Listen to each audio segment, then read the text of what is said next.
हिंदुस्तान में 10 करोड़ से ज्यादा डायबिटीज मरीजों के लिए खुशखबरी है। जिस डायबिटीज को अब तक लाइलाज माना जाता था, उसके मुतासरीन के लिए ये बेहद राहत भरी खबर है। इस स्टेम से थेरेपी के जरिए अब डायबिटीज से निजात पाना मुमकिन हो सकेगा। कुछ दिन पहले जब एक रिपोर्ट आई तो कहा गया कि पूरी दुनिया के लिए ये खबर मील का पत्थर साबित हो सकती है, क्योंकि चीनी साइंटिस्ट ने बेहद खतरनाक डायबिटीज से मुतासिर 59 साल के एक शख्स को बीमारी से आजाद करने का दावा किया है। साउथ चाइना मॉर्निंग पोस्ट के मुताबिक शंघाई साइंसदानों ने अस्पताल में सेल थेरेपी के जरिए से डॉक्टरों ने 3 महीने के अंदर इस शख्स का इलाज किया है, जो पूरी तरह कामयाब रहा है। वाज़ेह रहे कि पूरी दुनिया में करीब 50 करोड़ लोग डायबिटीज से मुतासिर हैं। इनमें अकेले चीन के 14 करोड़ लोग शामिल हैं। डायबिटीज हो जाने पर जिंदगी भर दवा खानी पड़ती है और जिंदगी भर डायबिटीज की वजह से दीगर बीमारियों का खतरा बना रहता है। ऐसे में अगर ये थेरेपी दीगर मरीजों पर कारगर साबित हो जाती है तो पूरी दुनिया के लिए ये बहुत खुशखबरी की बात है।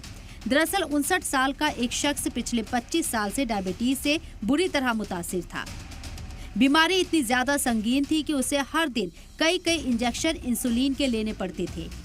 2017 में उसका किडनी ट्रांसप्लांट भी हुआ था। आखिर में शंघाई चांगझेंग अस्पताल में 2021 में उसे लाया गया और चीनी साइंटिस्ट के जरिए डेवलप्ड सेल थेरेपी के जरिए से इलाज किया गया। 3 महीने के अंदर शुगर पूरी तरह कंट्रोल हो गई और इंसुलिन की जरूरत पूरी तरह से खत्म हो गई। जुलाई 2021 में मरीज को पूरी तरह से दवाई से आजाद कर दिया गया।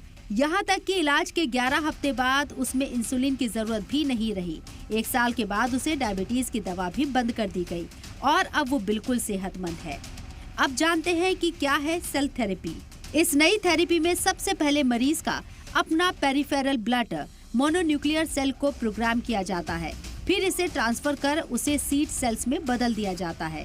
इसके बाद आइलेट टिश्यू को दोबारा से पैनक्रियास में एस्टेब्लिश किया जाता है। ये एक तरह से स्टेम सेल थेरेपी का एडवांस फॉर्म है।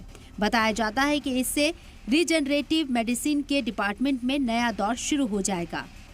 ब्यूरो रिपोर्ट, सलाम टीवी।